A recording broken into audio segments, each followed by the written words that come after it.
Yo, what's up, everybody?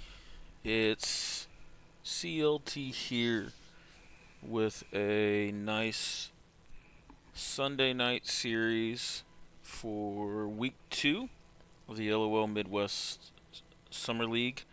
This is a Group B matchup between Team Scorch and Vancouver Impact Challengers.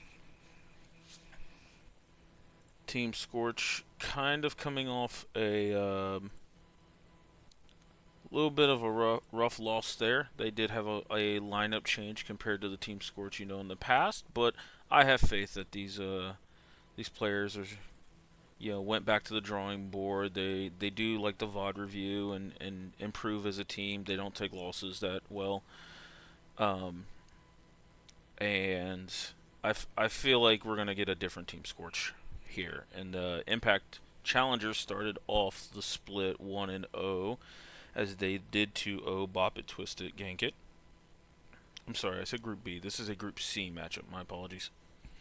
Um, and so, yeah, we'll see if Team Scorch can pick up the victory here and, do a nice little 1-1. And actually, that would put them in a tie with Vancouver Impact Challengers. Not looking too far ahead to playoffs, but, it's nice to keep that in mind.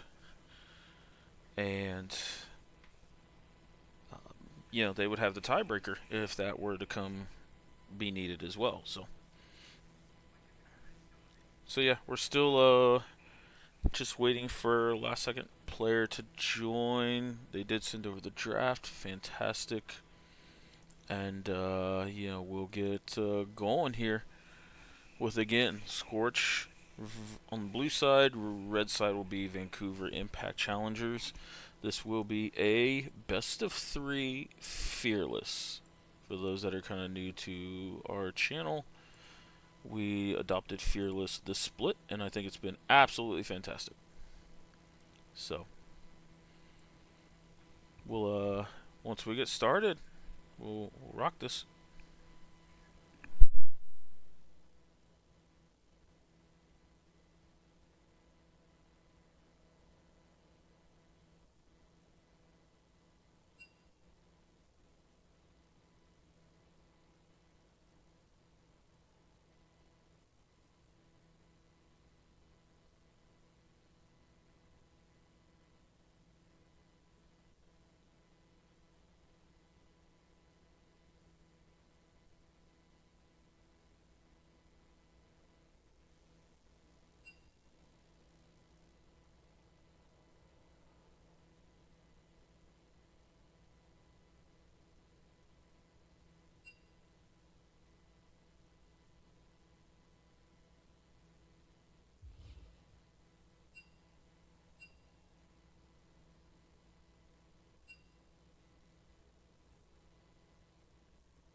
See, we got some people here in the chat, as we're already seeing a couple R's in the chat for draft here, so should get started pretty quickly.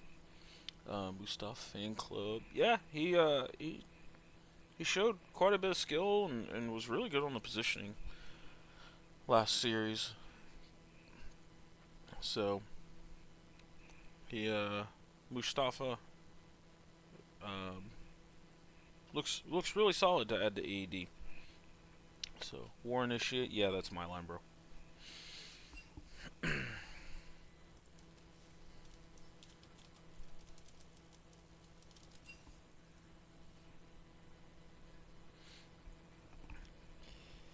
And away we go with the draft here. Let's see, Scorch banning the Thresh. You know, Thresh players, when they're really good, are a nightmare. See a Mumu ban here. A Mumu kind of being a little bit of a flex pick. We've seen a Mumu support and a Mumu jungle. Lulu kind of wanting to get rid of the hyperscaling plus enchanter. Karma, then it's kind of the next enchanter that comes up outside of Milio. We see again Calico getting her Zillion banned out, and then we see the Jinx come out and an absolute just insta lock Cho'Gath here. So we'll see where this goes.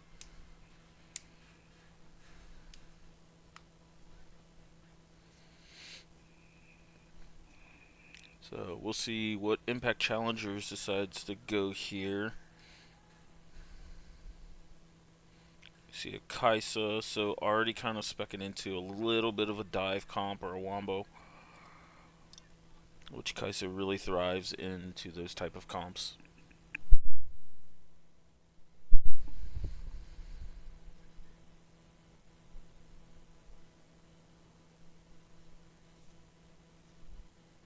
Let's see what we get for the second pick here. So Kaisa Vi. See if this Vi gets locked in. So yeah, that is Kaisa Vi. So Vi's really good at setting up dive comps in general or press R comps. You know, the cease and desist ult sets up, allows Kaisa to just dive to the back line here.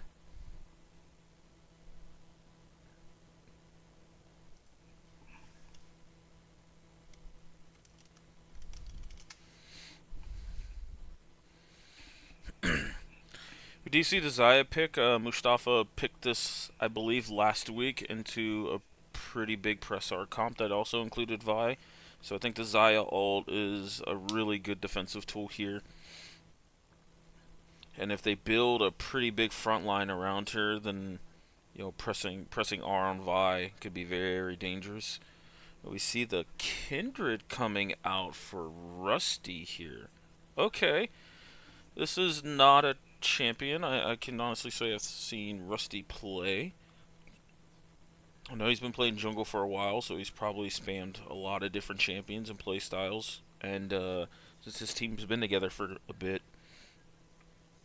they probably have played a bunch of different styles.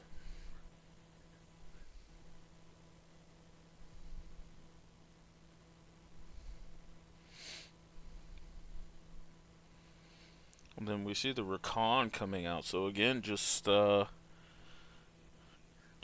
full going on the dive comp here with a lot of really good setups and ultimates. So we'll see what Impact Challengers has. I would suspect, yeah, something like a Nami, maybe even a Janna ban. Just things that provide a lot of peel and a lot of disruption. Scorch getting rid of the Gragas. I think the Gragas is interesting. I think he has a little bit of negative synergy here for the Rakan. But Gragas ult does apply Kaisa passive to everybody it hits. So that could be interesting.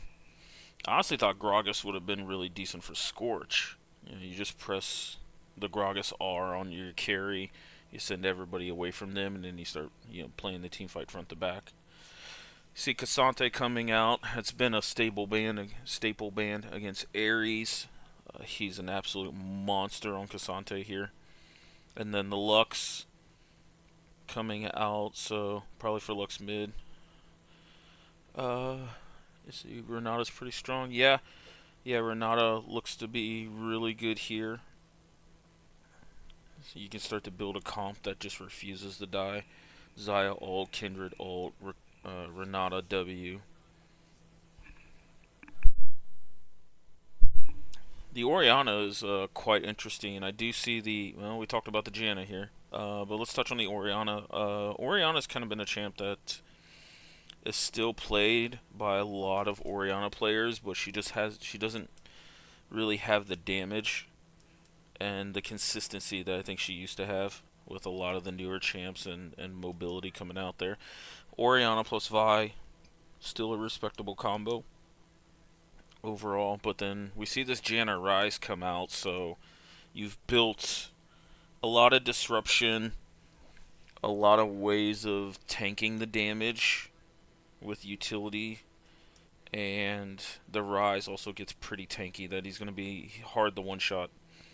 But then we see Impact Challengers. I will admit, like, even though Scorch has responded to this draft, Impact Challengers has went all in from the first pick on this draft. So I can respect that. They didn't try to pull out any weird tricks or try to pivot away from their draft. They came in with a decisive game plan of, we want to dive and play off these dives quite heavily. So Orianna has a lot of ball deliveries here, and Kaisa can kind of pick and choose what target she wants to go for. If, though, they don't get anybody on the first dive or even the second attempt, Vialt and then Rakan E's to her and then tries to collect everybody and gets a knock up. If they don't take out a prime target, whether it be a Janna on a pick or blow up Kindred before she ults, the Scorch team has a really good response. Especially you're getting close range into a Rise, close range into Kindred, and then the Cho'Gath is really good at trying to draw the line in the sand here overall. What's the worst that could happen? But I I like the Janna if you can play the Janna well, and we'll see how Calico performs. I believe, yeah, this should be our first Janna of the split here, so this will be quite interesting.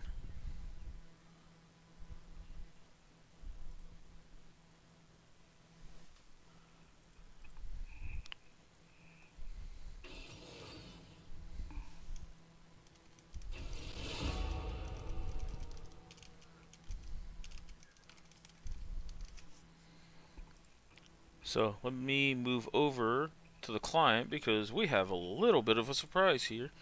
Not too big of a surprise, but Scorch deciding to put Ares on the Rise top, and Boonstra is taking this Cho'Gath mid.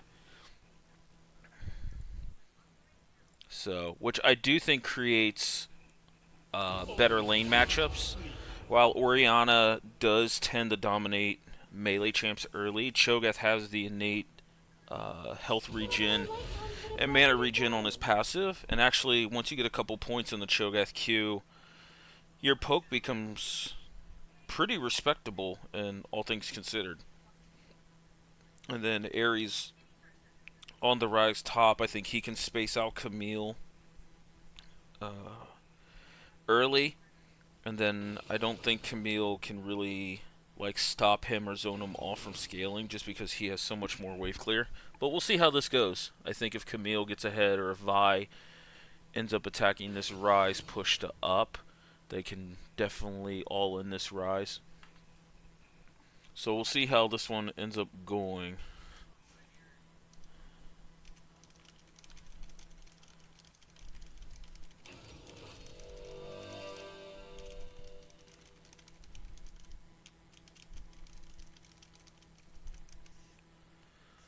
But I think I think a lot of this, a lot of the what's the word I'm looking for? I think a lot of the opportunities were going to have to come from the Vancouver Impact Challengers team comp. They really picked a lot of proactive and aggressive champions. So if they get early setup on a drag or on grubs, then I think it's going to be pretty hard for Scorch's comp to walk into them. But if Scorch does get set up and they're even or ahead at say like the 20 minute mark, 25, like post two items. If you get a little fed, then I think Scorch's comp is really set up to scale well into the game here. But we'll see. There is a lot of pressure on this Oriana to get off really good ults, but also not have overcommitments forced on her from like a deep, deep dive by Camille Vi Rakan. Because she's the one thing that can just like try to walk ahead, end up being a screen away from her other teams, and then Cho'Gath just like QWEs her and then sets up for Zaya Rise, Kindred, or just straight Cho'Gath one shots here. I'm also curious to see how Boonstra builds this Cho'Gath. If he goes the kind of movement speed Mobies into Dead Man's Font of Life kind of build, I don't think he gets tanky enough early enough so they can attack him. Cho'Gath is innately pretty squishy pre level 7, level 8, just because he hasn't gotten the health stacks up. And he does scale off items and game time just quite heavily. But they do have a lot of league game insurance, obviously, on the Scorch side. If it gets to 40, 45 minutes and they're on 2 dragons, I think they're going to feel really, really good about the game because then they can fight 3rd dragon, 4th dragon. And you're putting a lot of pressure on the impact comp to even like try to stress out and make more plays happen. So we'll see how this ends up going. So we got a couple people in chat here. So what comp are we liking here? Who do we think takes this game 1? Renata's pretty strong. Yeah, I am surprised there wasn't a Renata pick, but I think Janna stands her ground a little bit more, to where Renata like turns back a lot of engage. But Janna kind of does too with the ult or the tornado if she can time it really well. Vancouver Impact will have to come at Mustafa from all angles. Yeah, well they drafted enough tools to come at him from all angles. But yeah, I think if Mustafa gets forced out of Zaya ult, before a big fight, then I think it's going to be hard for Scorch to walk in. But likewise with Rusty Crow, if he gets caught out and he has to pull Kindred ult, I think it's a win there for Vancouver Impact quite heavily going into an objective fight. So we are loading in the game, and let's see what ends up happening here.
Alright, here we are with game 1 of Scorch on the blue side versus Vancouver Impact Challengers on the red side here. So, a couple things kind of stand out a little bit. Aries taking the Conquer and no tier start. It's quite interesting. And he actually took Overgrowth, so no mana flow ban for Aries. Excuse me. Boonstra taking Resolve secondary. Brought the Axiom Arcanus, so the Cho'Gath ults are going to hit definitely a lot harder.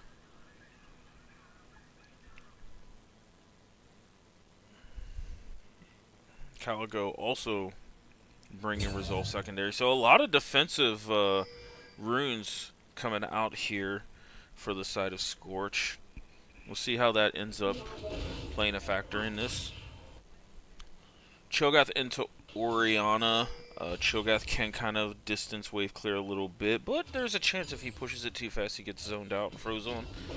Not bringing D-Shield is quite interesting. We see Rakan here up in this brush getting a touch of a quick trade in. Aries spacing out that W for Camille quite well.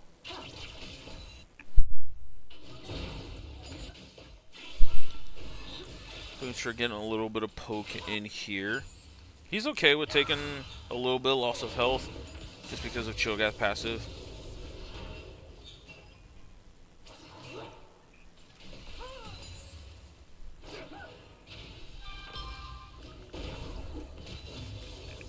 So, we'll see.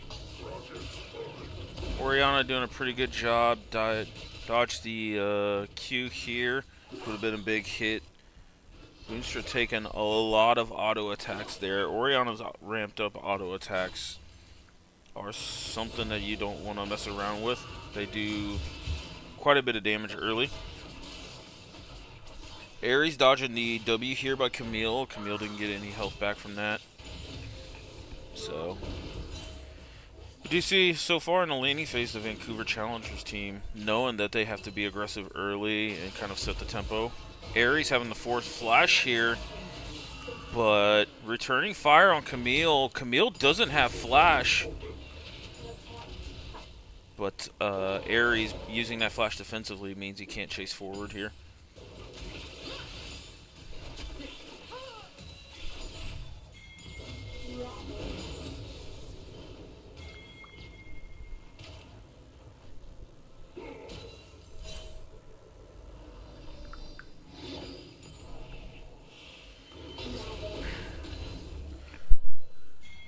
We see the Vancouver Challengers team getting a little bit of bot lane prio to help get that, take away that first stack from Kindred. Kindred did mark Orianna here.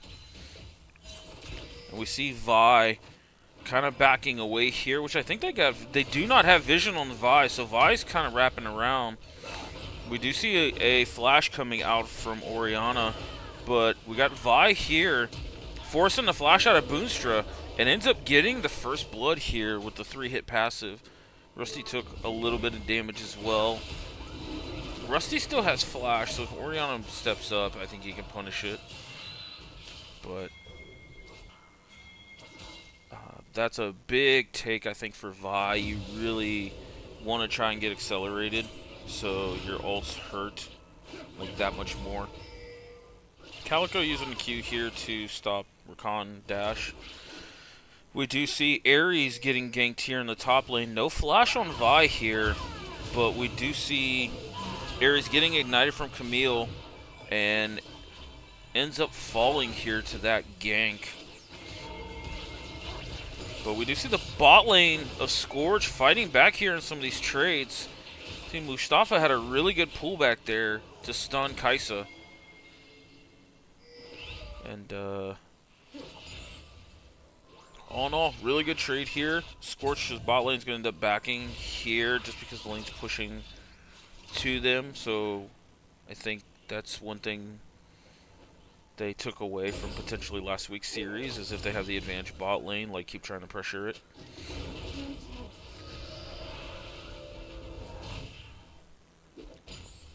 Calico doing her best to make sure that this wave bot lane doesn't get to the turret.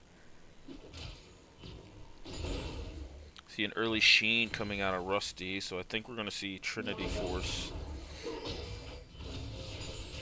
off this first item here. Boonstra again eating a lot of this poke from Oriana here. Only down about 5 CS, so not bad. See Ruby Crystal, Sapphire Gem, Sapphire Crystal coming out. So it looks like potentially a Rod of Ages coming out of Boonstra here. So not the standard kind of support item Shirelia's in the tank build, but just giving himself a little bit of AP to be threatening with.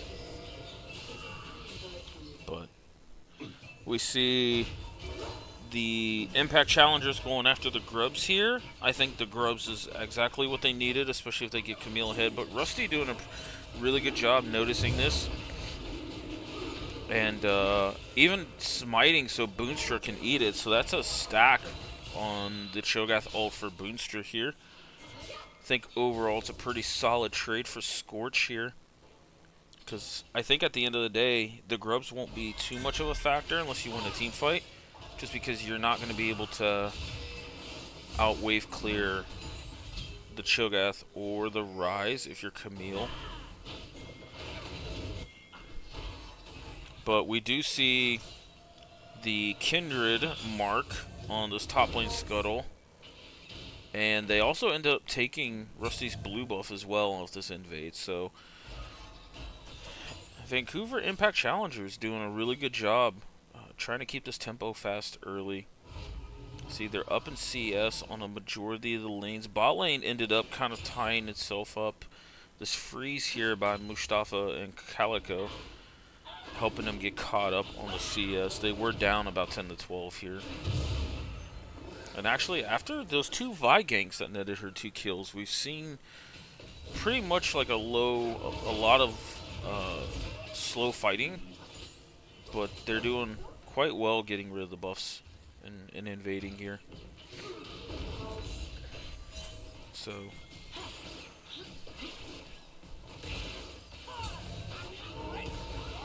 Rakan ends up engaging here. Got a pull back, hitting Kaisa and Rakan as well.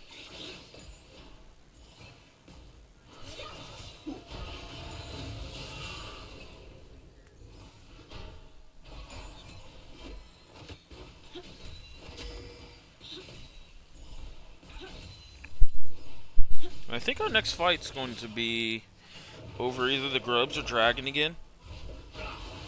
And I think if you're Vancouver, giving up that first Dragon kind of feels bad. Just because if you give a scaling team the first 2 Dragons, like now it's going to be hard for you to put yourself on a timer to keep this game pace sped up. We do see Camille all-inning Ares up here. Ends up getting the Ignite here. And Red Team actually gets Feats of Warfare off of that as they got the first 3 kills. So Ares trying to push it in and got punished here by the Camille as she had a Sheen on her first back.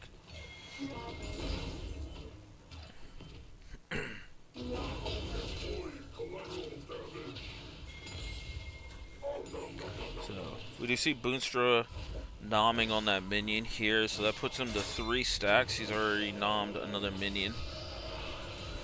So Cho'Gath starting to get a little tankier here. I am good. And with those 2 early kills, we see Vi's already rushed a Trinity Force and completed that here. So she's going after this top Scuttle, which does have a Kindred mark here. So Kindred kind of getting starved out of marks. Doesn't have a single one, which is feels bad. You at least want 1 to 2 here for this 10-minute mark. But we'll see if she can net a mark maybe off of an objective fight here.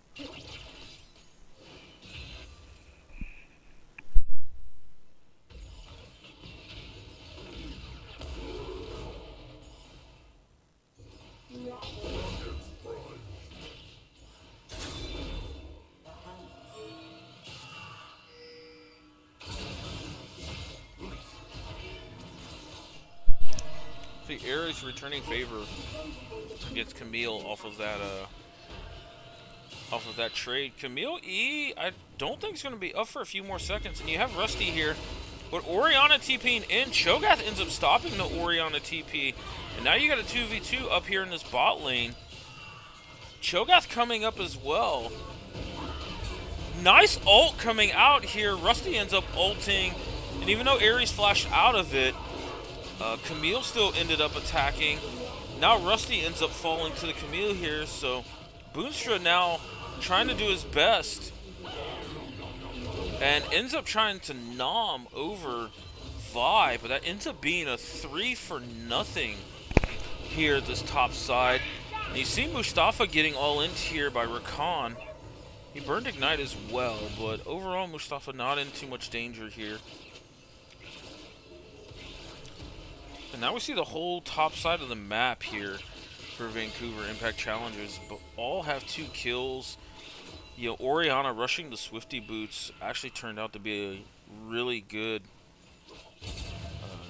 not only dodging all the Cho'Gath poke, but running up this river quickly. But we do see the Scorch team having enough tempo off of that top lane fight. They get these 2 dragons here. And actually, I honestly feel like these are the 2 dragons that they want. You have an Ocean Dragon, which helps keep you kind of topped off in lane that they're getting now. And then the Chemtech Dragon, which is going to improve that healing. And you have a little more innate healing just naturally in the kits with Janna ult, Cho'Gath passive, Conquer, and Roa on the 2 solo lanes for Scorch. So even though it's a very, very like small amount, the Chemtech Drake, I believe it's 3% to heals and shields. Could be 4 coming out here. Boonstra hitting a Q here on this Orianna. And you might see this Cho'Gath start to push back a little bit with this Roa.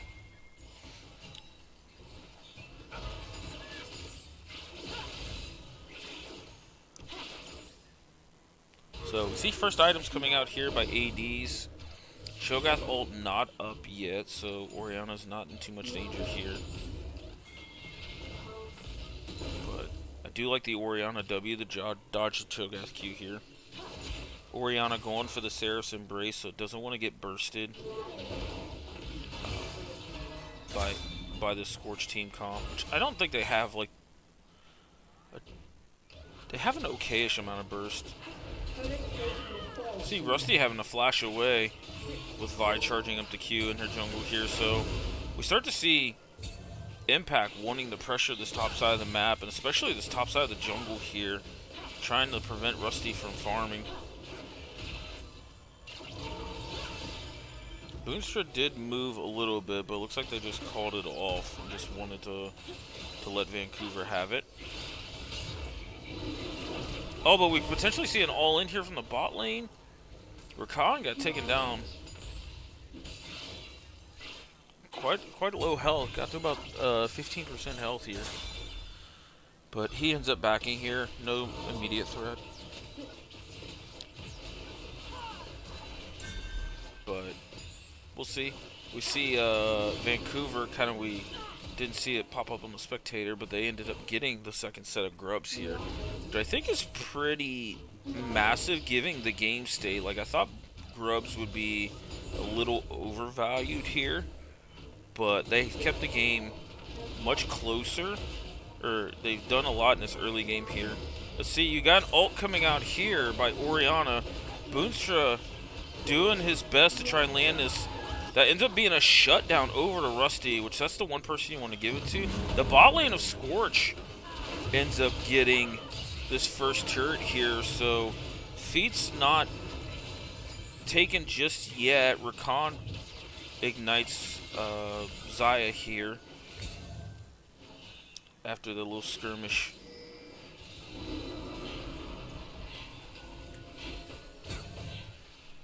A really big shutdown here. That ends up getting them a kill on the board. They have 2 dragons.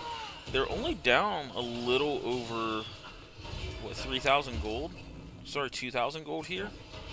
So, even though it looks bad up top, Scorch putting themselves in a solid position to potentially just scale smoothly into this mid game. See, Ares gets his back stopped here by Camille. You know, took a little bit of damage, but returned it with the tower's help. Oh, but we see a potential all-in coming onto Rusty here. Oriana's in the wake. Kindred ends up ulting here. Big Oriana ult. That was timed really, really well after the Kindred ult came down. Seen Mustafa coming up. Ends up having the burn ult. Decent pullback here. Calico ends up burning the ult, but a flash ult by Rakan ends up taking out Mustafa. And now we end up seeing a 5v5 in this topside jungle. Boomstra the only one standing for the Scorch team here. And Oriana TPing bot lane just to push that in. Herald gets taken by Vancouver's, and I believe this will put them on full feats of strength. Yeah, should be full feats here. And likewise, if Scorch would have won that fight, I believe, yeah, that would have put them on full feats as they got the first turret. That is, in fact, feats of strength going over to Vancouver.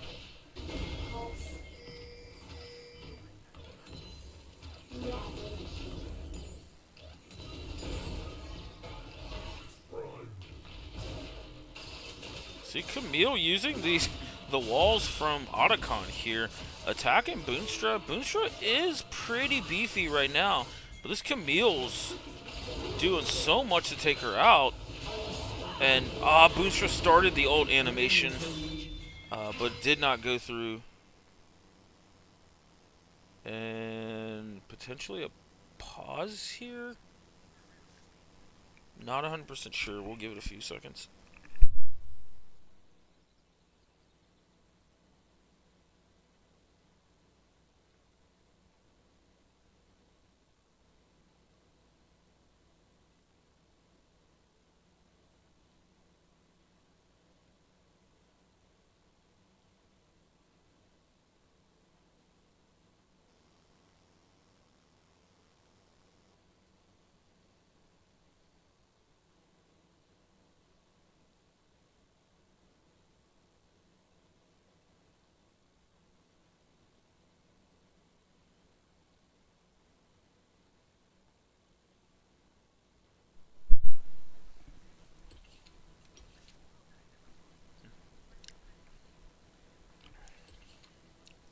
Alright. We're just going to exit the game and then go back into it.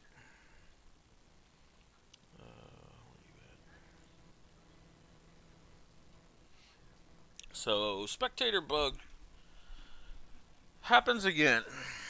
How you doing? Victor, what's up, my friend? Appreciate the cast you guys had last night. Sorry, I couldn't give you much to work with there, but much love. Appreciate you coming in for that one. We just got hit with a spectator crash here. So we were at the 17.5 minute mark, and now we are at the 20-minute mark. I do see, it looks like there was might have been a small little fight here.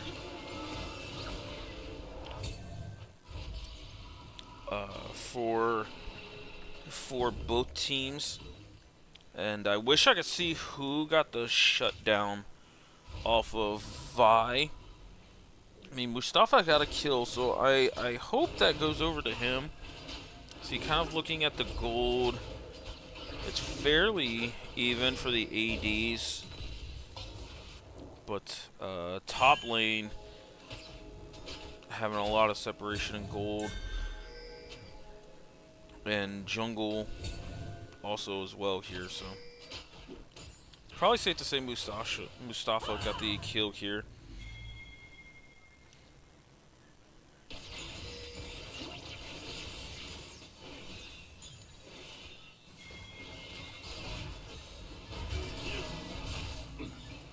Nice dodge on the Q.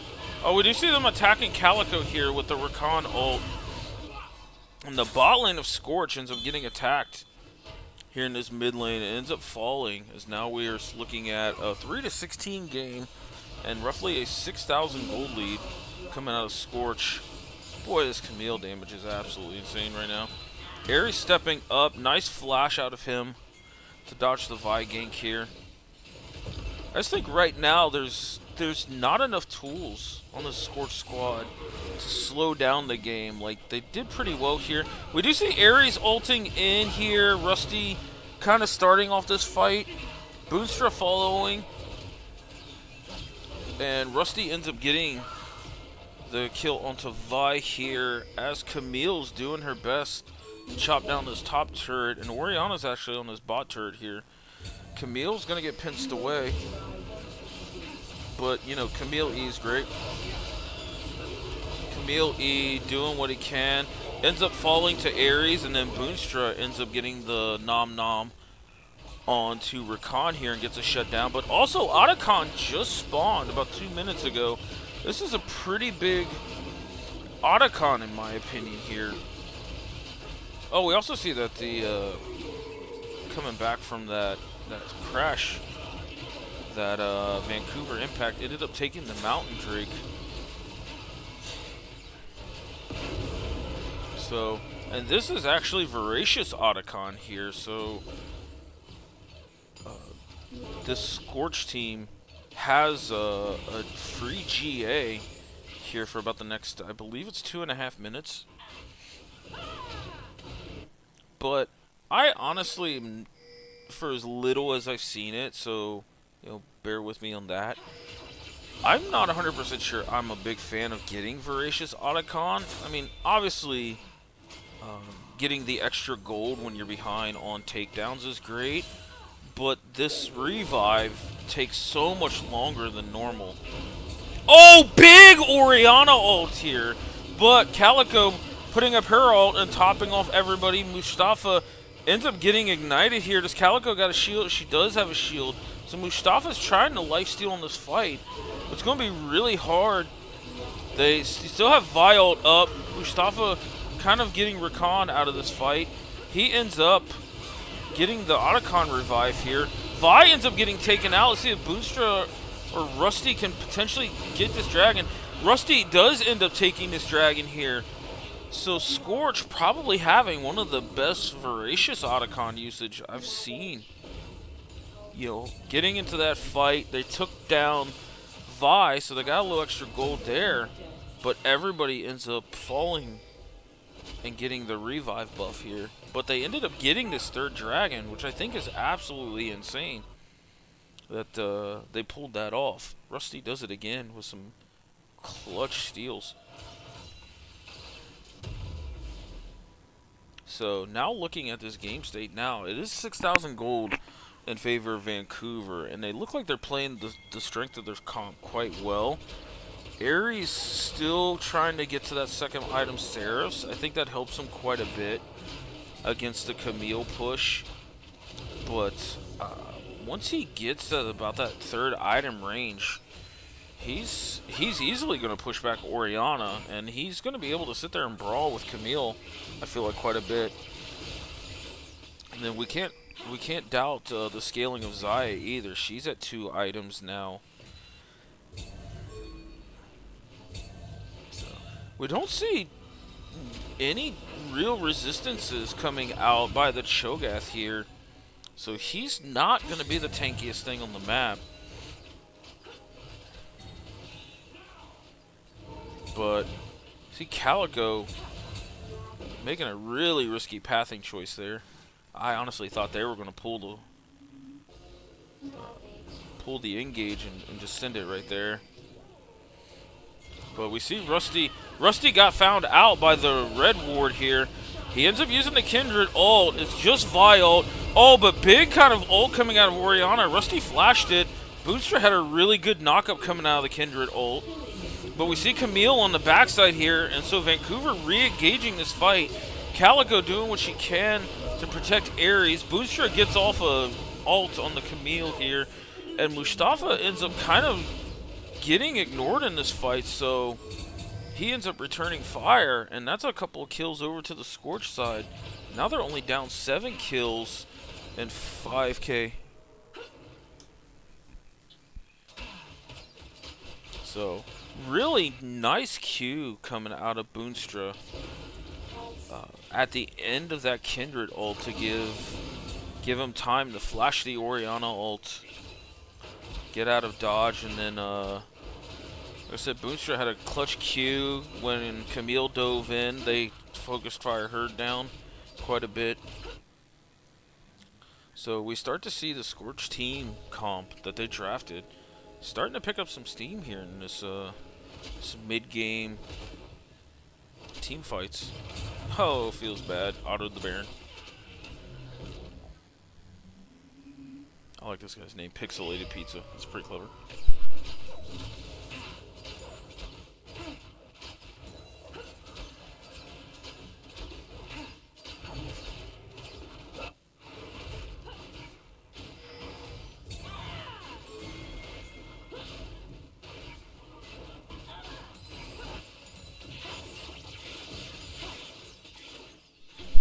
Alright, what do we got coming up? We've got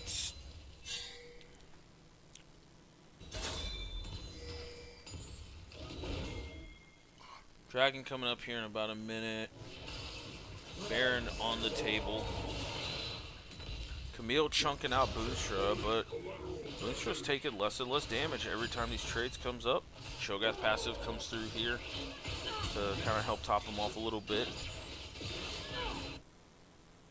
We see Orianna here attacking this Ryze. While she does get the jump on him a little bit, I don't think that's a long-term fight she wants to take. But it looks like they're attacking Boonstra in this top turret here. I mean, we're seeing potentially 4 men. They end up taking this turret right in Boonstra's face here as they had 6 scrubs. And that's a shutdown going over to this Kai'Sa here.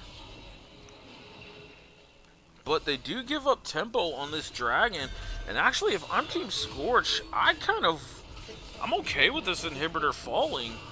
Like, there's no TP on this Camille here. And you have setup for this Dragon. Ares trying to do his best, though. If Ares falls, then I think you're forced to back, which is going to feel really bad. See Orianna flashing away. Rusty kind of playing this front line here. Oh, there's a boatload of cooldowns thrown at Rusty that he didn't even get a chance to Camille ult. Mustafa trying to do his best here. Oh, nice pullback. And nice ult by Calico. Uses the Q here. Shield comes out, and that's a double kill going to Mustafa. Oh, Ares kind of face check Camille here. And the Seraph Shield ends up going out, and he ends up falling to this Camille. With both junglers down, neither team wanting the posture for this Dragon now. Camille kind of doing what she can here to hold Boonstra here. Camille's TP's coming up, so she can back and TP to a fight, though Boonstra also has TP here.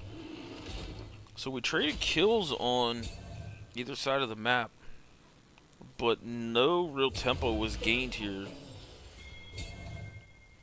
But that we've seen kind of the power of this Vancouver team comp when they just all in Rusty. You had an Orianna ult chained into a Vi ult, I think chained into like Rakan knockup, and this Kindred didn't have a chance to press R at all. So we see Ares TPing here. Camille diving in quite deep, but overall gets rooted here. Oh, another big Orianna ult. Camille ult coming down. But Calico with the great ult coming out of Janna and a redemption on top of that. This Scorch team ate all of that engage, and they're still all above half health. Ares the lowest one at like 70% health. Ares ends up taking the ult to the side with Rusty, and that's a double kill for Boonstra here, as he got another stack on his ult, and that ends up being Mountain Soul over to the side of Team Scorch, letting this team have 2 early Drakes. I think it's coming back to bite the Vancouver team in the ass a little bit. And now they have a boatload of tempo onto this Baron. This Cho'Gath has actually become pretty tanky, especially with a Janna behind it.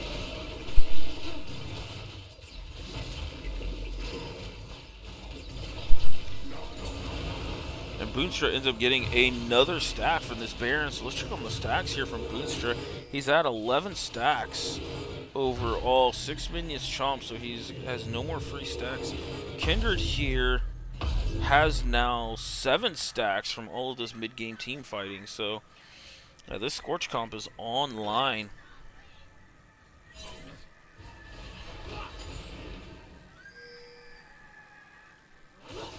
This is kind of what I was afraid of a little bit, that when you grab Grubs compared to Dragons, if you're the late game scaling team comp, I think Grubs you're perfectly okay to give, because typically late games comps have easy access to wave clear and ways of just delaying minion waves from getting to the turret. Now they do get punished if they ever misposition and lose team fights, but all in all, you know, these late game mages, Ryze, Anivia, Ace, Souls, Ziggs, like they don't really care about Grubs when they can one shot away from, you know, screen away. Cho'Gath kind of fits that bill as well, especially going Roa Riftmaker. He has enough AP to one shot the backline. We see them all inning Mustafa here. He ends up ulting back. Oh, and the pullback ends up one shotting the Rakan after he went in. Ares end up backing to catch the Camille wave. Super minions up top for Vancouver are still on their side of the map, so Scorch has plenty of time to kind of do whatever they want. I don't think they have an end angle. They definitely, I believe, can get inhib. Orianna ult, he's got to pay attention to, but Rusty kind of forces their hand. They either pull the engage now or back up, so we can take inhib. Let's see, Ryze on 3 items. Ryze just building pure health here to combat the true damage out of Camille.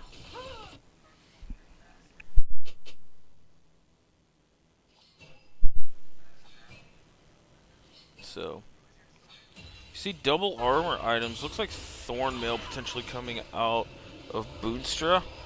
While I think anti-healing has a little bit of use here, I would have liked to have seen Jack Show just to amplify off the Mountain Drakes a little bit more. But, you know, if he goes Jack Show 6, then I think it's absolutely fine.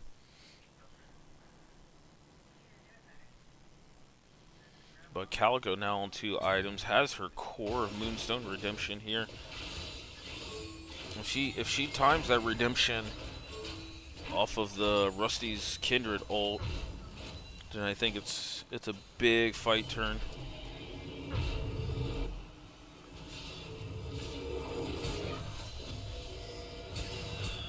But you do see Camille on 3 items has Death Dance, so she's innately a little bit tankier. Steric's Gauge, I believe, was 3rd on Vi. If not, it was 2nd. You're starting to see some pen come out of Orianna. And this is the kind of the part of the game where Orianna starts to fall off, in my opinion. Like, she just can't do enough damage with a lot of the free defensive stats coming out of, you know, other mages, or even like Xayah, like Enchanter plus AD combos.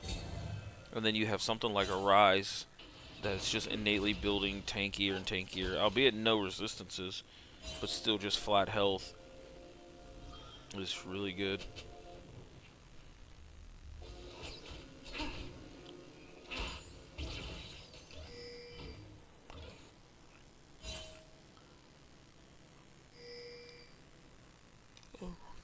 Just see, Cho'Gath has 6,100 HP, so yeah, he's a big beefy boy.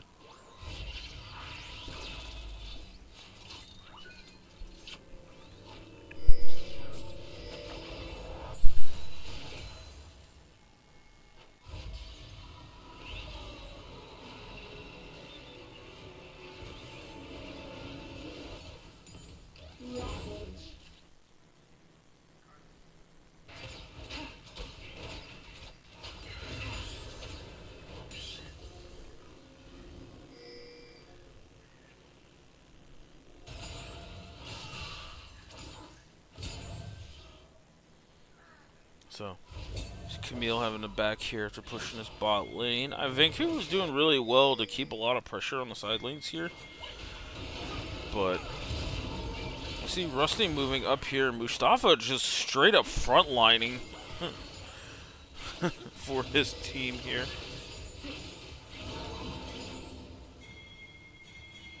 So we see Camille TPing in the bot lane here. See if Camille can at least get a turret. I mean, they do have 6 grubs, so they're playing this side lane game quite well. Cho'Gath ends up TPing from mid to bot lane. And Orianna ends up getting this inhib. Has a really good ult to get Cho'Gath away. Cho'Gath does flash to try and catch up to Ori. Ori had to flash away. Rusty ends up taking out Rakan here, but again ends up getting one-tapped, and to the point where he couldn't even use his ult. Ares and Mustafa going after Camille here, and here's Calico's ult coming out.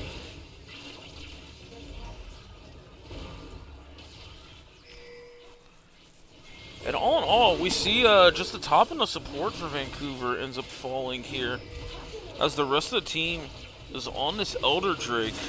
Boonstra has ult back up, so Elder Drake is going to be fairly simple to secure if you play it correctly. And now Ares is in this Kai'Sa's face and ends up falling to this Elder Drake. As Redemption comes in for added security. I actually didn't know Redemption healed the minions. You learned something new. Cho needs to hold ult in advance. No need to hold for execute. I agree. I think at this part of the game, if you're Cho'Gath, it is nice to get ult kills, but, you know, just ult a frontliner, do a boatload of damage, and just get him out of the game. Sweep trying to position himself to steal this Baron, but Cho'Gath ult is almost back up. It's not going to really come into effect.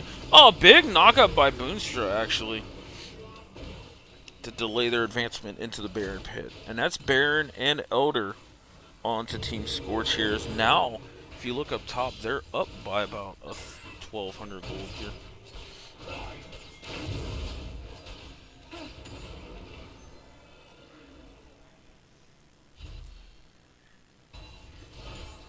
And we actually see a Bloodletter's Curse coming out of Ares. Interesting pickup, I will say. I think Bloodletters looks good on paper, but overall, I just don't know how useful it is. You know, and if you're using Bloodletters in like a double AP comp, if somebody else buys Magic Pin, Bloodletters actually lowers the effectiveness. I can't believe it's better than Void. It has to be a very specific situation. Like, I was one of the big advocates for Bloodletters. When I seen it on paper, I'm like, oh, Bloodletters will look great on Anivia, Aesol, Cassio, Brand, like these things that can apply it quickly. But it's kind of counterproductive. Oh, big Oriole coming out, but Janna Tornado ends up doing quite a bit. We see potentially a boatload of damage coming out. Rusty ends up taking down Camille here. They still have a little bit of Elder. Boonstra ends up nom-nomming Vi. Back to Arcane you go. And that ends up being the Nexus there for Team Scorch as they win this 40-minute banger. Yeah, it did be better than Void. I think in the spots you want to build Bloodletters, Void is just innately better. And if another AP champ builds Void, you're lowering the effectiveness of it. So it's like it competes with Crit Bloom, but then it lowers the effectiveness of Void. Now I think Bloodletters plus Abyssal Masks might be a combo worth looking at. So Scorch ends up taking game 1 here.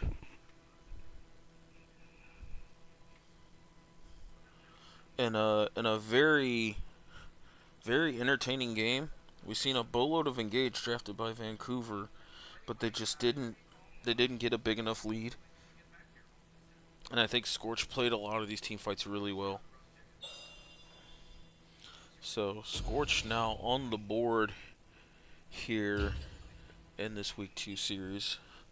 Marcus Cho duty. Yeah, Yeah, Cho'Gath actually looked like did a lot. It provided Scorch with what they needed. Um, you know, Boonstra still transitioning from bot to mid. I'm not gonna say they put him on like easy champ duty, but it is a champion that has effectiveness if you let him scale up and don't attack him, which the Vancouver side didn't really attack him that well. They attacked the side lanes. So, but seeing how effective this Cho'Gath was, maybe Julia, you throw Ruriko on Cho'Gath and we'll see how it works. Better, it'd be better if you have 3 AP. Um, it's not that I disagree with that, but Bloodletters in a 3 AP comp, like the other two APs, what are they not going to build? Crit Bloom or Void? And then Bloodletters just lowers the effectiveness on that, so you're losing gold value on the other two APs having pen item. Like, I think Bloodletters, unironically, if they could make it like an alternative to Abyssal Mask, where it's a tankier ish item, where you can go Bloodletters Abyssal on a frontliner, so then AP doesn't have to invest in Void or Crit Bloom. Missed the entire game. It was a pretty good game overall. Like, I really loved the draft from both team comps. Like, they didn't try to overcook or outthink themselves on the draft. Like, we look at the draft here for those that are kind of joining us near the middle or the end of that game. Uh, we seen Vancouver all all in on this engaged comp slash ball comp with Oriana, and Scorch had some really good responses to it. Now, Vancouver Impact Challengers did quite well, keeping Rusty down in the early game and attacking the top side of the map. But I will say the bot lane for Scorch really dug in and anchored this team in the mid game. They did really well, uh, being able to help stand their ground. I think once Calico got item and a half, she had some really good ults. We seen one engage in the river where Oriana Camille got like an insane ult off, and then Calico just pressed R plus redemption, and she healed up the entire team as like nothing happened.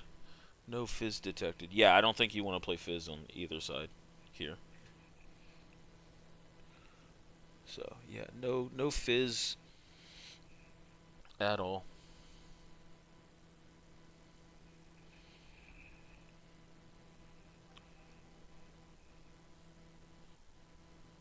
And it looks like Vancouver took the red side again in this draft. And I've seen Rusty R the draft, so alright.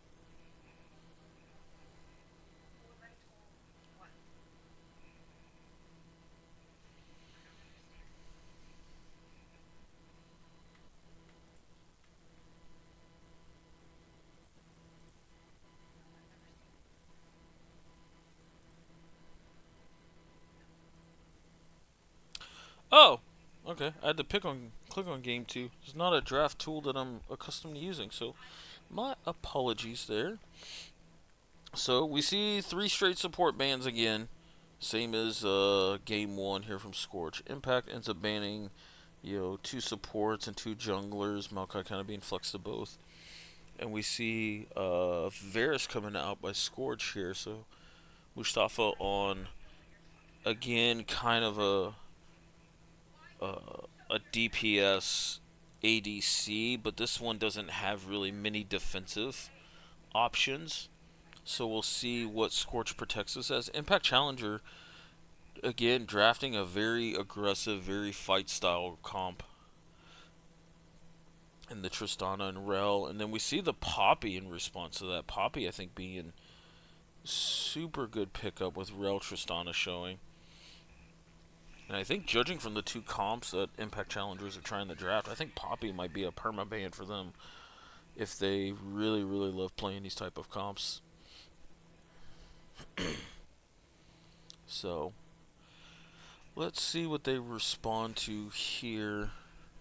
You got Seraphine also coming out from Scorch, so unlike last week, Calico letting her kind of go back to her roots and play some enchanters here. No, she has put in a lot of work on stuff like Galio and other like tankier, engagey supports, but she definitely looks a lot more comfortable in enchanters as we've seen from the Janna in game one.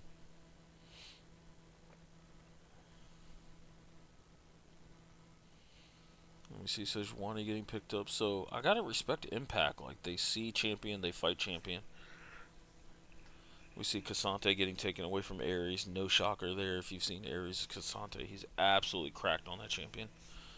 You see Gragas coming out. Again, the same four bands coming out of the Scorch side.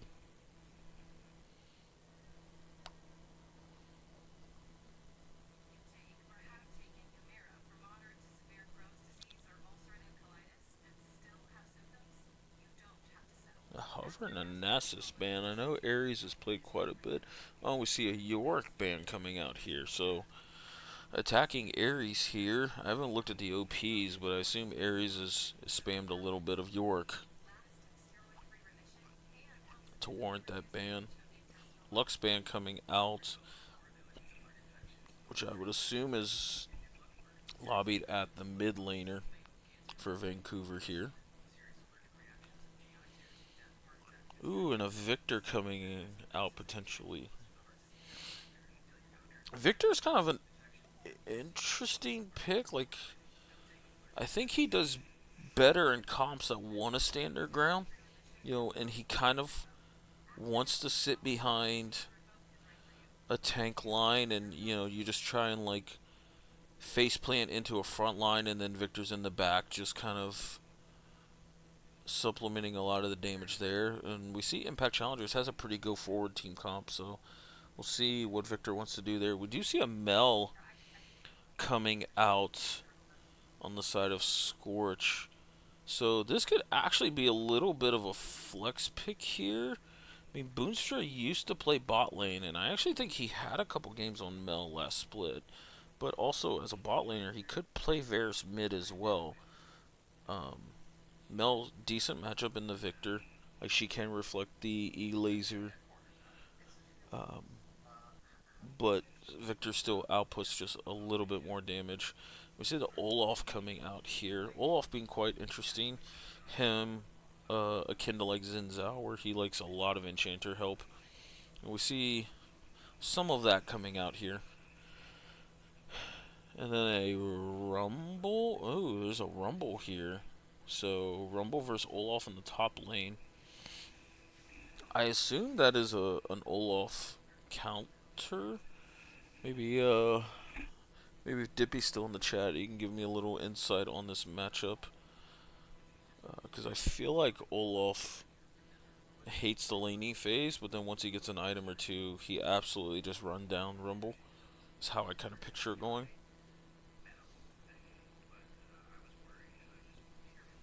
But oh, we'll see here. Think you can level 3 all in.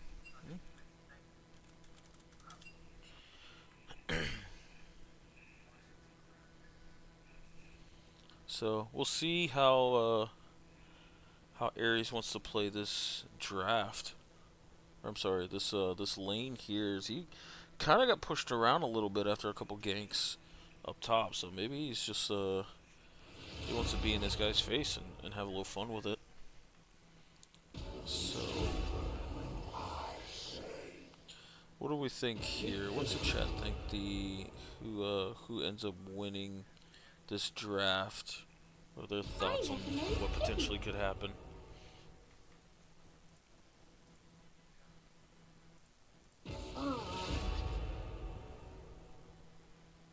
We must all make our choices.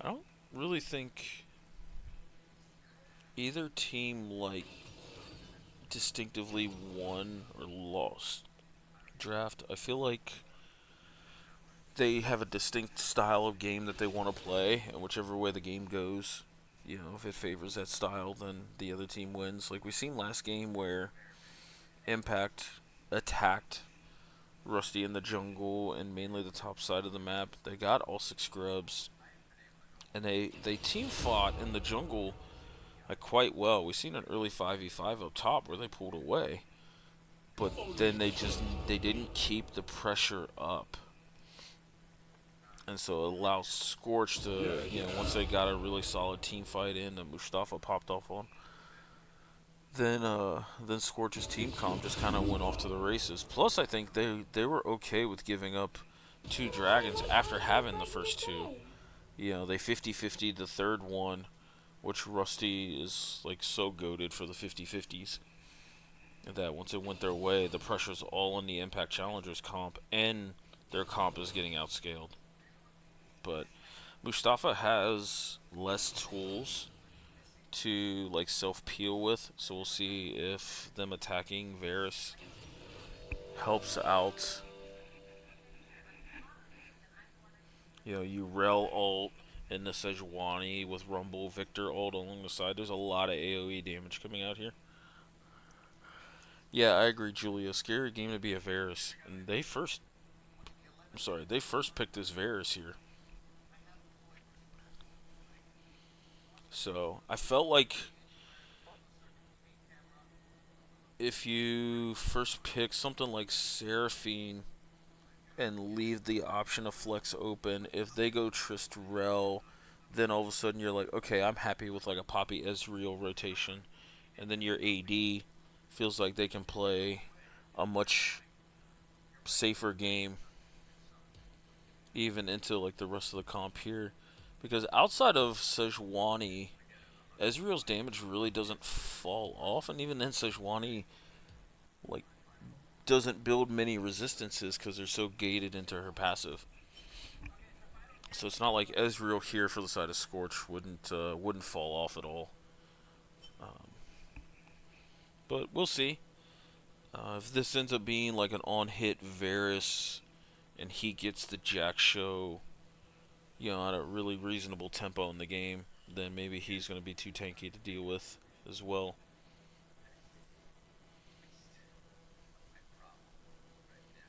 So let's see what happened here.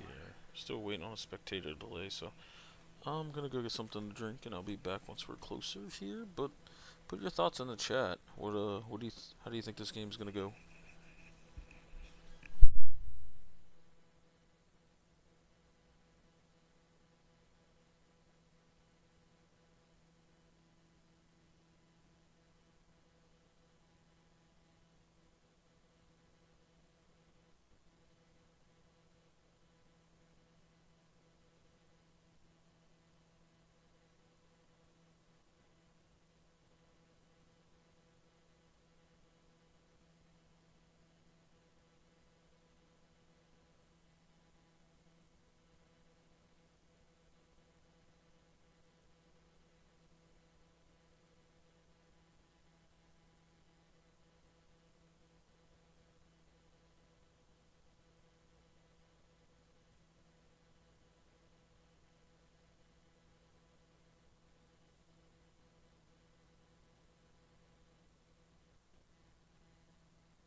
Alrighty, here we go. Loading into game 2 of Scorch versus Impact Vancouver Impact Challenge. Hopefully, spectator doesn't completely crash on me like game 1, though we didn't miss much. Still did not care to miss what we missed. So let's see what we got here. Ares on no TP has Ghost here. Rumble bringing TP and not Ignite. I don't know if the Ignite Rumble meta's kind of dead. I do remember seeing it. So maybe it's still alive and he just elected for TP. But I feel like he needed Ignite to kind of defend himself from the all-in. Maybe someone can comment on that. Not a big top lane enthusiast. But we do see Mustafa going for lethal tempo, so on hit Varus coming in. On hit Varus I think is kind of scary to play here. As we noted, he doesn't have very many escapes, but on hit means he has to be like a lot closer to the action. Instead of like lethality where he can stay far away, he can poke, and there's not very many champions that can just ignore Varus poke, let alone something that doesn't get innately as tanky, like Rel. I mean, Sejuani, again, doesn't build like the most amount of resistances. I mean, once Aftershock passive falls off, then it's weird. We see Ares landing a Q here. Let's see if we have the regular Olaf Q level 1. Ares ends up still chasing here. Throws a couple Qs. And this already feels bad for the Rumble here.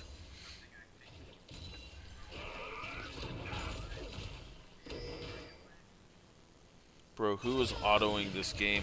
I'm kind of agreeing with you, Julia. Like, I think playing Varus in an auto-attacking way is going to be really hard to do here.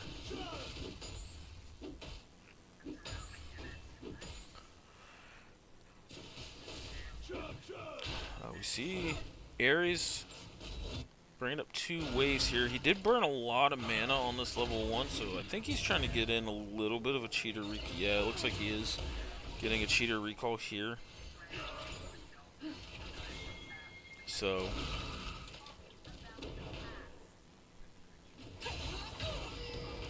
gets a dagger here, so definitely the Stridebreaker variant, which I think is fine. But Rusty ends up getting a level 3 gank here and ends up getting first blood over the Boonstra here on Mel, so a much better start for the Scorch team here. And it's actually interesting that the Victor didn't try to like flash away or redirect the Poppy push.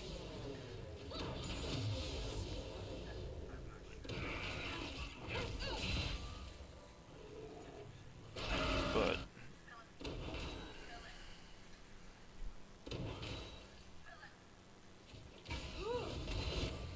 so we'll see if Zweib wants to try and make anything happen now that he's cleared. I don't think they were ready for the Poppy to bot side gank level 3 and then full clear top side. So that was a really good adaptation there by Rusty. Now we see Olaf absolutely starting to run this lane over already. So I take it back.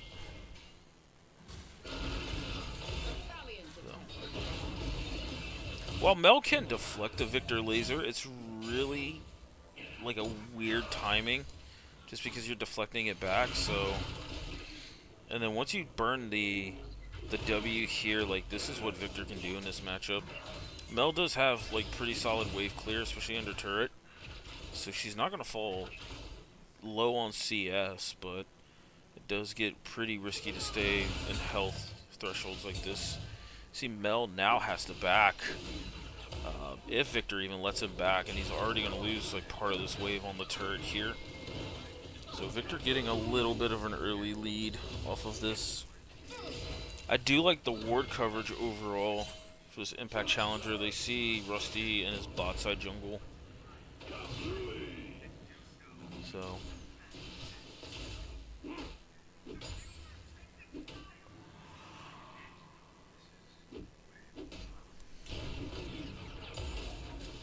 Ares kind of falling low here, but the W shield by Olaf is pretty fat when he's low on health.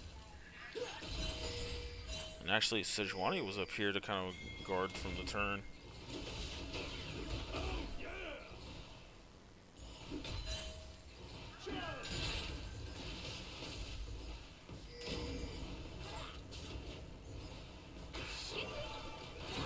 We see the Scorch crew starting up this Chemtech Drake.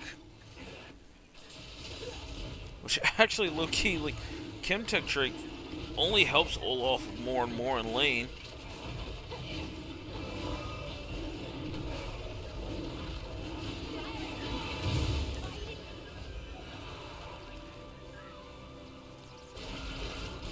Rusty kind of baiting over here. Victor still has flash here.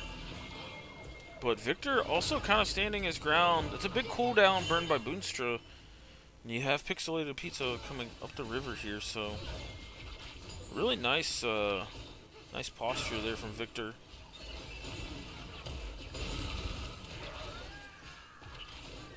Let's see, we have Victor building potentially Roa? That's interesting. Rusty ends up going after Sejuani here, but the Rumble ult comes out. Rumble ends up picking up that first scrub. But now Rumble in a hard position. Ares has Ghost. Mustafa getting all in here in the bot lane. Ends up... Oh, nice! Well played by Stunner on this Tristana here. Olaf ends up popping the ult, going in on Rumble here. That's going to end up being a kill take given over to Ares. So kind of a little bit opposite of last game, where the top side of the map, Scorch, is doing quite well, and the bot side is giving up a lot of pressure here. Red team ends up getting 2 of the Void Grubs. Rusty ends up flashing and stunning Victor, but Boonstra ulting with no one in the threshold here. Scorch does end up getting a double kill here. Well played by Boonstra, navigating the auto attacks. And overall, they got the feats of strength for combat here. So what ended up looking like a pretty ugly fight there still went in favor of Scorch.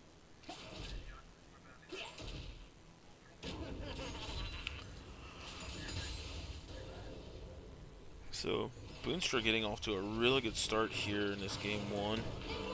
3 kills. We see an all-in coming out for Pixelated Pizza here.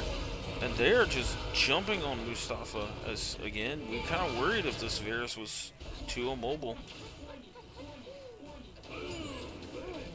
See Tristana getting an early serrated Dirk for Pen here. So that's going to end up helping her more and more. Boonstra completing Blackfire Torch here, so go on a double Lost Chapter build. This Roa build by Victor, I've not seen Victor go Roa. It's quite interesting.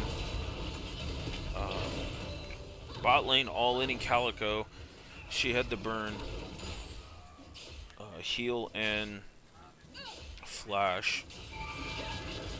And Rel could not keep going because of the turret there.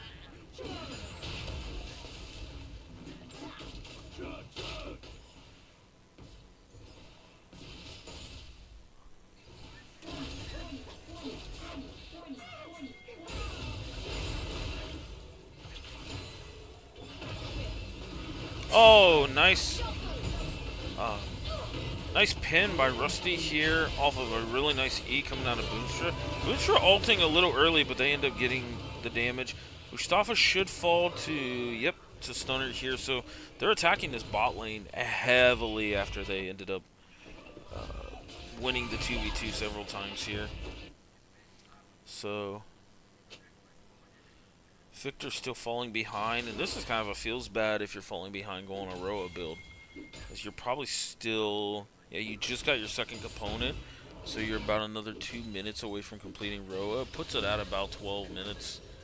It's a little delayed, but not as bad as I thought it would be, actually. Aries just running Rumble away. Rumble sidestepping the Qs. I do like the Faded Ashes out of Rumble, being able to just push the wave in with a couple of Qs. Mustafa just straight up getting jumped on here. Tristana all-inning and then jumping right back out. Webb coming down to protect his bot lane here with Victor as well. So a little bit of a skirmish here. The gold lead is just slightly in favor of Team Scorch here.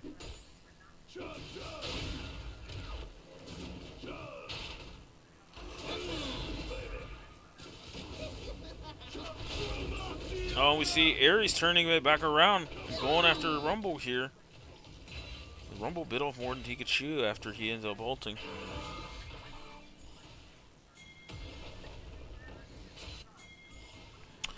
Seraphine was B2. Well, hold on. Let's see what this happens with this fight. Rusty ends up pinning. Victor here ends up using the W movement speed to get away.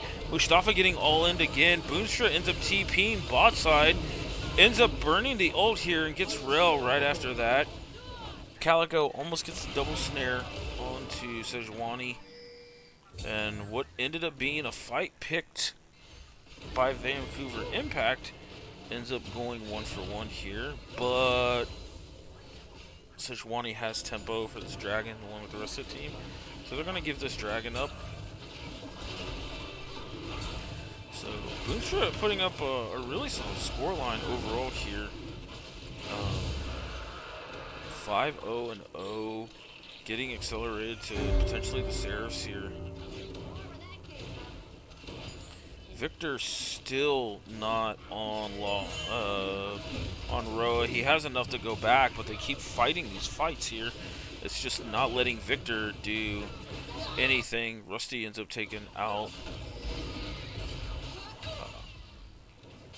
Ends up taking out Rumble here. See a little bit of trading and threatening on the Boonstra here. If they force Boonstra's W out, there is a chance that they could dive it, but I think it's smart of Boonstra to protect his shutdown here and potentially back away from this. Yeah.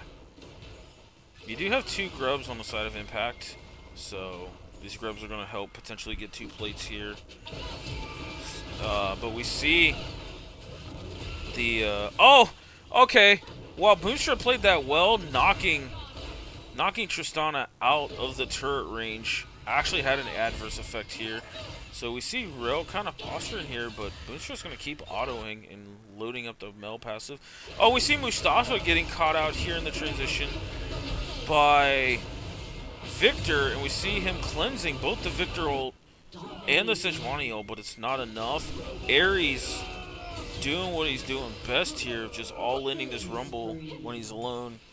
So that's a killing spree now for Aries. He's 3-0-2 on this Olaf. And this Olaf is going to be a terror to deal with, I feel like.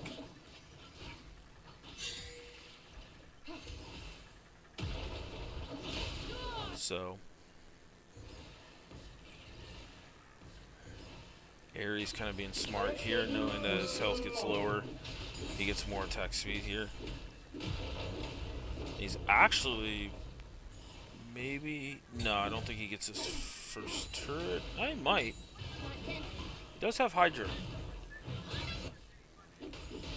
Yeah, I think he gets his first turret here, which will be feats over the Scorch.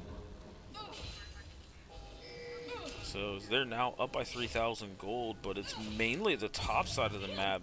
It's like a complete 180 compared to the last game, where the Bob side of Scorch absolutely carried them through the mid-game into the scaling point. So we see Roa finally completed by Victor at the 13-minute mark. That's a really late Roa, but they do have wave clear.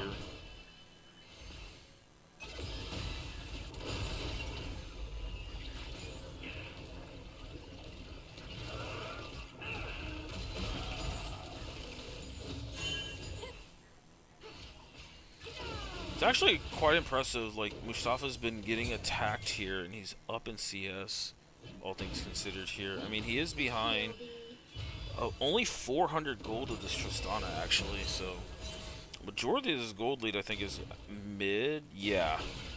Yeah. Like, 80% of his gold lead is between Boonstra and Victor.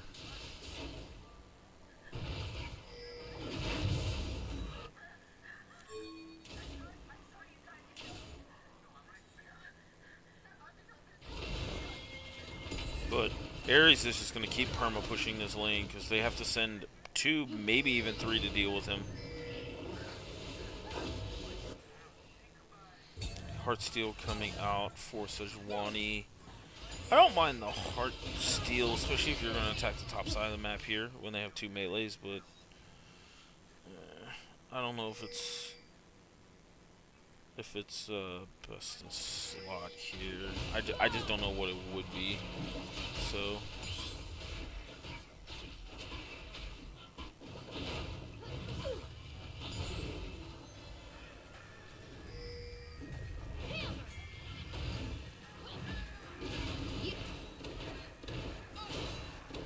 I feel like this Impact Challengers team needs to potentially rotate this bot lane mid, though. I think they're going to attack this bot lane turret. You have TP coming out here by Boonstra, and he's gonna get dove here. That's a risky TP when you're 6 kills, like you're a 500 gold shutdown here. They just gotta get him to burn the W. There's the W coming out. He burns the ult here, but it's not enough, and Tristana ends up taking that shutdown here. So really risky TP there by Boonstra, knowing his team is on Rift. But likewise, they're attacking this Rumble here with a pretty decent CC chain. Yeah, that was a really, really solid cross-map play for Impact Challengers. Even though they went 1-for-1 on the rest of the map, they're now getting Dragon, and they got the big shutdown off of Boonstra.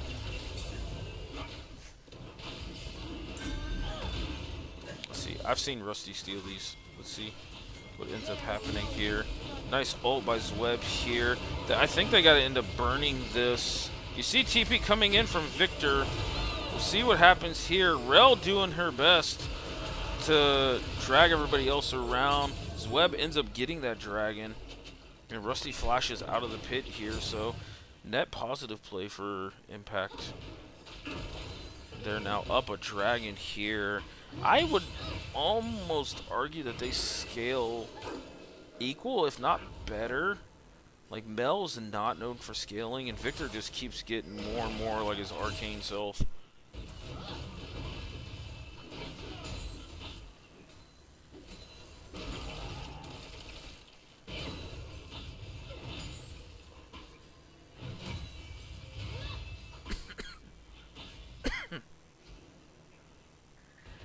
So we see tier 2 boots coming out here that's getting upgraded from feats for the side of Scorch. That helps out.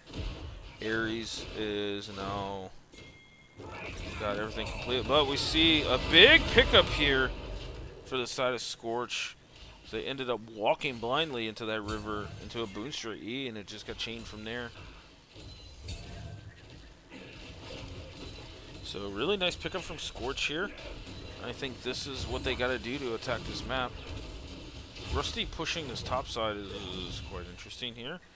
But while Rusty is soaking up minions, Olaf is getting jungle. Oh, nice overall, like, sidestepping from Rusty, but Zweb actually, like, played that equally as good. Boonstra burning W here to catch up and get the root onto Victor. I mean, Victor's tanky, but he ain't this tanky. And Mustafa gets another kill, so he's just grinding back this 0-5 start. Now he's 3-5. We do see Stunner ends up getting this mid lane here. I think the thing that stands out right now is, like, Impact is making some really good cross-map plays, but eventually they got a team fight. Oh, this is not good. Yep.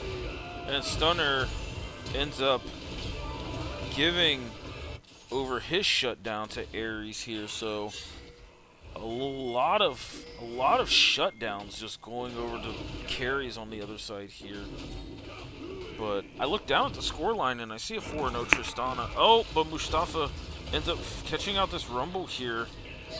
And that's another one for Mustafa. He's now 4-5. So he's got 4 in a row.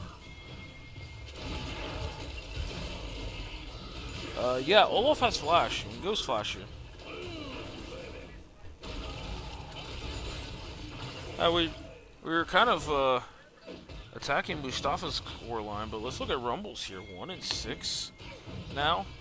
This Rumble pick is having a lot of difficulties here. Victor's still scaling quite a bit. He's got a couple more stacks on his Roa. Boonstra getting this bot lane turret with Rusty covering him, so a lot of trading going on here, but I just felt like in a full 5v5. Oh, Rusty's going to end up pinning Victor. Victor's got this Roa complete. Boonstra ends up ulting. I felt like that was pretty early overall. Rusty ends up getting snared and ulted by Sejuani here. Ends up using the push to get away from Rel. And a clutch E coming out of Boonstra here to help it. Rusty is low. Victor's TP's coming up here real soon. Ares pushing mid. I actually think you give this mid turret if it meets pressure on Otacon here, but neither team committing it to it.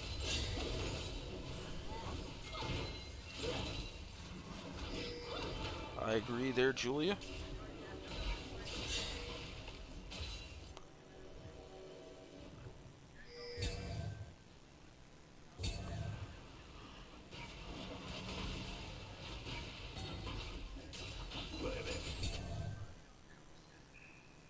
Let's see, we have Dragon coming up in 40 seconds. This might be actually the first like full I can't even say it's gonna be first 5v5 because Ares has no TP as Ghost here, so but Ares is coming down. Rumble does have Ghost. He is on Leandre. He's haunting guys, so this Rumble ult's gonna start doing some damage. He's at level 13, so 2 points in ult will help as well.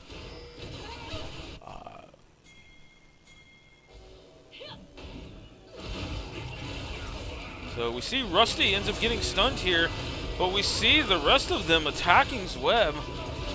Oh my god, what a Calico ult. Boonstra gets a 3-man Q, ends up ulting it. Double kill coming out to Boonstra here.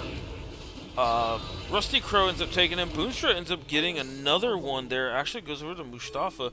So a big team fight, which started off looking like they caught Rusty out, but they ended up turning it onto the Rel.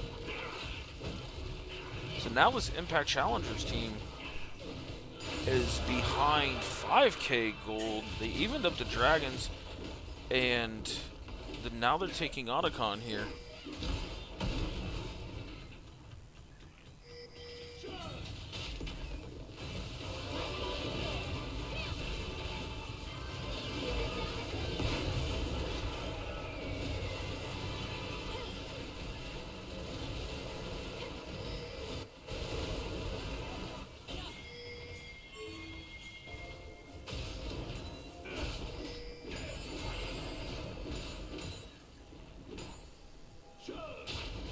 Now they're attacking this Olaf. He doesn't have Flash, but he has Ghost. But now I think this is what you gotta do here is trade map here. Oh my, okay. I thought we was about to see an Olaf clip go here. But shutdown, 460 gold shutdown goes over to Rumble, which I think is really big here. This game is not out of reach for Impact yet. I just feel like Tristana needs to be a little more impactful in these fights. Like, she started off 4-1 and attacked the bot lane like quite heavily with the rest of the team, but feels like she's getting really zoned out by this fed Olaf in team fights.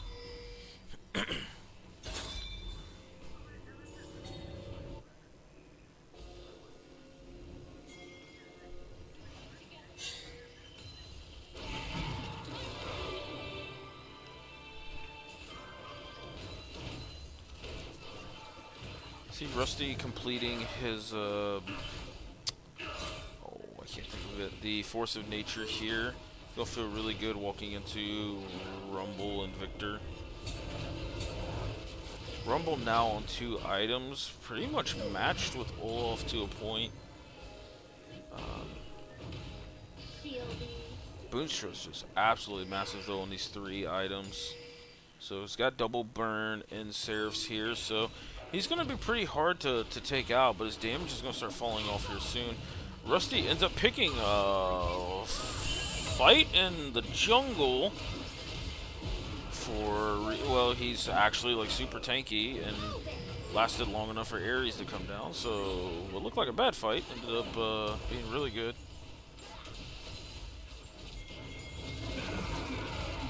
But here they are, now attacking Rumble again. Stunner trying to do his best. He's trying to knock down this Poppy. This Tristana's been just ignored, and she just can't, not putting out enough damage, so. But we have Victor here. Tristana ends up diving into the back line here, and Rusty, okay, I thought he was going to live that, but he ends up getting shut down by Tristana, but that ends up being a 5-for-1 here. A very disjointed fight, but in favor of Scorch. And they're probably going to get this top end hit. Yeah, the coordination from Impact Challenger just kind of just looks like they're definitely frustrated here. I think yeah, Rurika's kind of hit the nail on the head there.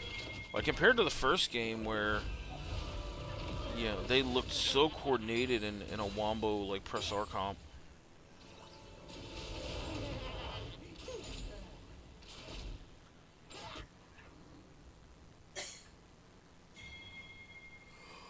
And Mustafa now tied in items against this Tristana.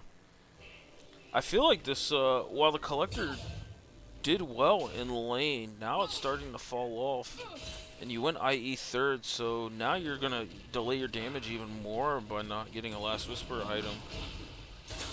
I mean, maybe the IE still helps take out squishies, but we've seen in the last fight that Tristana was left alone and could not punch through Rusty at all.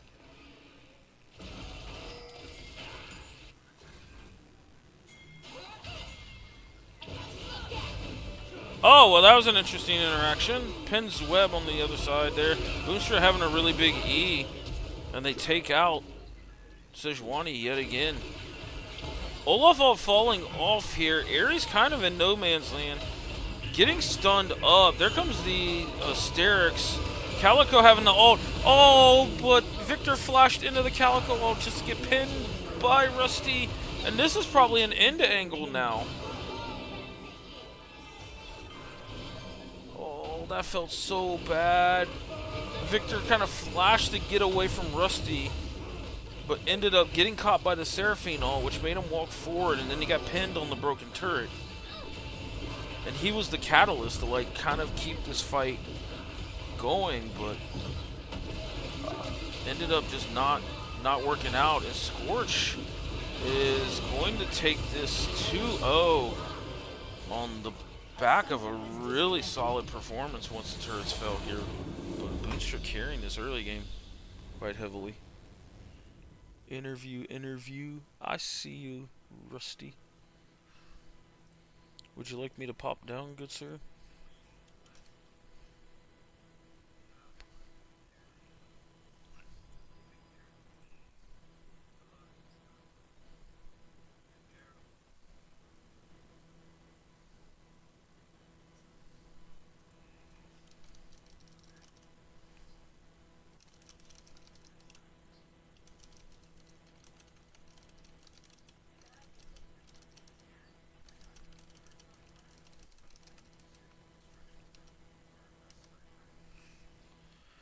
Let me see.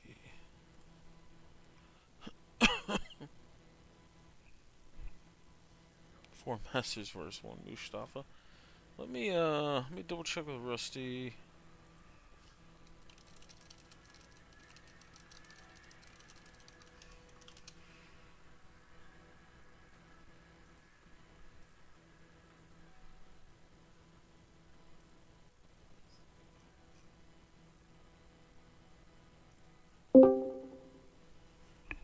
Let's see. Alright. Said Rusty wants to come up for an interview.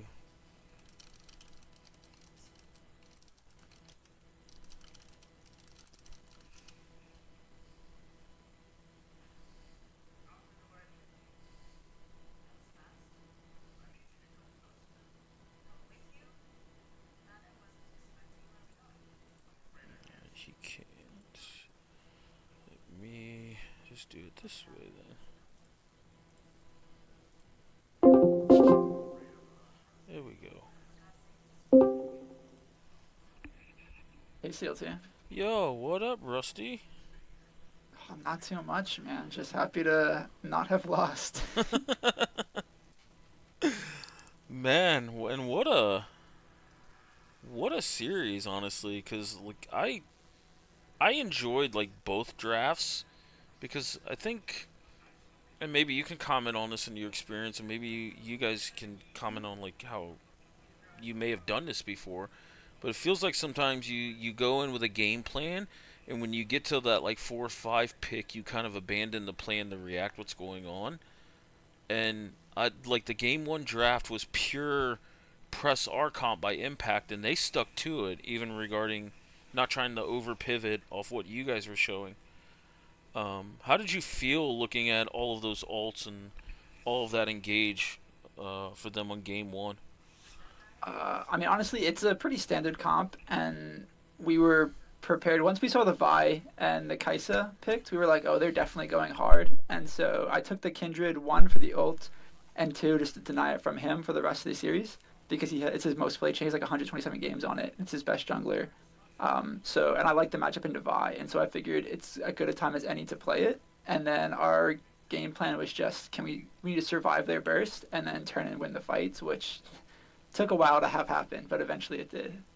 Yeah, that early game, especially the 5v5 in your topside jungle of the most random 5v5s ever, by the way, uh, that didn't go your guys' way. I felt like they were going to keep the tempo up and like attack you guys at your weakest, but it felt like the two early drakes that you got there off the grub trade really like set you up in the mid game and really springboard into the late game when your scaling kicked in. Um, I Yeah, was. the drags were nice to have to Yep. kind of just buy us a couple extra minutes to Hmm. scale up because we knew we could eventually outscale them. It was just a matter of when. And I went a slightly tankier, less damage build just because I knew they were going to try to blow me up because my ult has so much utility. So there were a couple fights where I live with the absolute skin of my teeth, or it takes them too long and too much to kill me, and so my team can clean up. And so that was kind of the game plan, was just survive long enough and then win the fight. Because once they spend all their buttons going in, they've got nothing left. And then, we've got the Zaya and the Janna to kind of peel and just win some fights, which they ended up. There was one around Dragon that they 100% won basically by themselves. Yeah. I think I remember that fight because it was a Vi, it was an Ori ult until like a Vi ult, and then Vi flashed out when they didn't one shot you guys, and Calico presses R plus Redemption, and like you guys look like you didn't take any damage at all, and they're limping away. So yeah, once your comp got online, that was a scary comp to deal with. But I think the big turning point was that third Drake where it felt like they had momentum, but you did what Rusty does, and you made a 50-50 Drake go into your favor, and then just Yeah, outscaled after that. that one was really tough. I mean, their jungler Zoo, he played it as well as one can, but um, he stepped forward. He got hit by something, and it was just enough. And then he had to flash away, and so I know I could just full send, commit to kill myself to kill him. And so we got him killed, and then I was so lucky that the dragon patience didn't reset because I ult inside the pit to not die. So I think it was Camille and Rakan, and then the dragon is just outside there in the middle of the team fight and just slowly going down. And so I have to keep my eyes up, and I was able to get the dragon pretty fortunately there. Which, like you said, it was. I think that soul point was huge and just giving us enough stats to be able to fight. Mm. I wanna ask because I mean you've been in this league for a while. We've seen Team Scorch time and time again. We've seen kind of the fruits of the labor when it comes to the lineup change. Like your bot lane, Mustafa and Calico played really well and was kind of like your big stable point of stability there in the game one. But then we see Boonstra kind of bring out this Mel and have a lot of clutch ease here. Can you talk a little bit just like the lineup, the lineup change and what you see out of like Boone going mid and Mustafa coming in bot? Like, what are the differences from this lineup to compared to past splits? I think the big one is that Boonstra has been very willing in the past, and he played EDC, or very good at and very willing to just kind of let me play for the strong points of our map. Oftentimes we either put him on a scaling mage, or it's kind of an ADC whose job is to simply survive lane phase. And he's been very good about having no resources and then just surviving bot lane, while me and Ares and Tom in the past would do stuff everywhere else.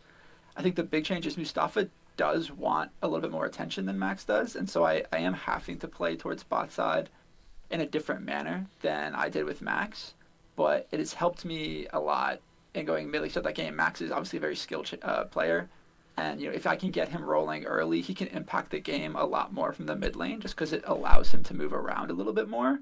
So it's been interesting just with the dynamic if I had to change where I play to and who I play for each and every game. Whereas in the past, it was very much just let Boonstra farm and win everywhere else. Yeah, yeah. We actually seen like the big 180 specifically in Boonstra from like week 1 to week 2, where week 1 definitely didn't go that well for you guys, but then this week 2, I mean, he's 18 and 5 and 12 for the 2 games. So Boonstra had a little bit of a coming out party there, especially that game 2. So Yeah, it was very much. We started our season, I think, with on paper, the two hardest teams, and the hardest team first with Happy Jellyfish. So it was definitely a wake up call where we kind of just got our teeth kicked in. And I'll be the first man, I was so tilted and angry after last week's loss because I don't like to lose, and it just felt kind of frustrating. But we dealt with it, and then we came out, obviously, this week a little bit better set on how we wanted to play and just wanted to come out strong and beat this team so that we could go into the rest of our games and just have to play for a playoff spot rather than have to, go 3-0 to have a chance. that's fair.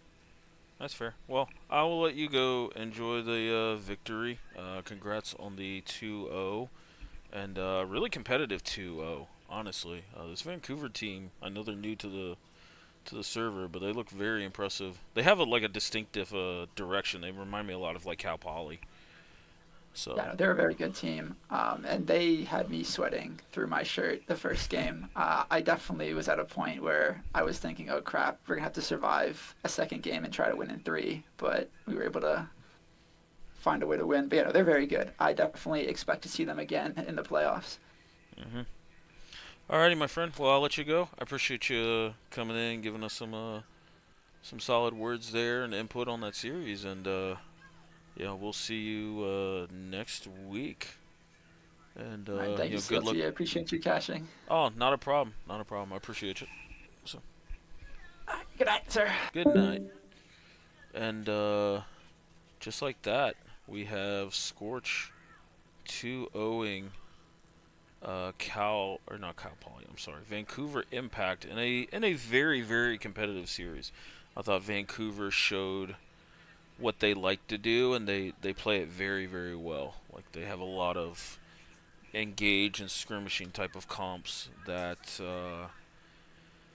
man, you got to be on your toes and you got to play together as a team, be coordinated to play against those really well. So big shout out to them. I think this is the first time I got a chance to watch them up close and looked very impressive. So hopefully now they can kind of take this series and learn off of it and continue to push. I believe both teams are now 1-1. Let me pull this up real quick.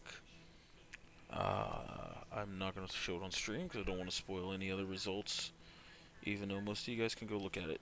Yeah, so Scorch and Vancouver end up creating a four-way tie here at 1-1 with it's Scorch, 5 Big Booms, Vancouver, and Froggy Style here. So Group C already looking like a very competitive group here after 2 weeks. But we'll see how this all shakes out here. And for the Scorch people watching it, yep, you guys seen the rankings and got pissed off about it, did something about it. So congrats. The rankings will reflect Froggy Style mentioned. Yeah, dude, Froggy Style. When you go 1-1 against teams like Five Big Booms and Happy Jellyfish, like you get props, mad props there, because those are some very talented players on that team. So I think we have a majority of those VODs up. I think I'm waiting for. Actually, no, I'm waiting for Don Don to send me those VODs for Froggy Style, and those will be up on the YouTube. We'll get these games transferred over here in the next day or two, and I think tomorrow I'm going to set aside a little bit of time uh, to cast over a couple replays. I did tell some teams that I would do that, um, but right now, we're a little short on casters, so we're just trying to get done what we can. I My goal is to get everything out on at least the YouTube at minimum, but I know there was a lot of competitive series this week, so I'll do what I can and try to catch up a little bit tomorrow and go from there. So I appreciate all of you guys coming out here. I think this was one of our more lively chats in recent time for me. So I like I said, appreciate it again. Yeah, Rurika Group C is competitive, very very competitive here. So, but thanks for watching, and we will see you probably tomorrow for another series. Deuces.